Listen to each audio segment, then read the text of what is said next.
శ్రీగురుభ్యో నమః.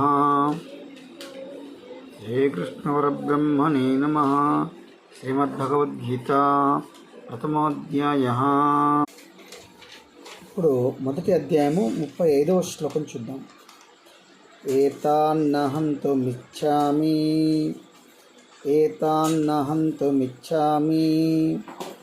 జ్ఞతోపి మధుసూదన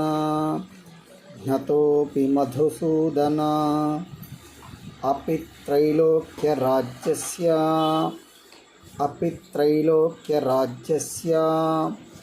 హేతోః కిం ను మహీ కృతే. మళ్ళీ ఒకసారి. ఏతాన్నహంతుమిచ్ఛామి జ్ఞతోపి మధుసూదన అపి త్రైలోక్యరాజ్యస్య హేతోః కిం ను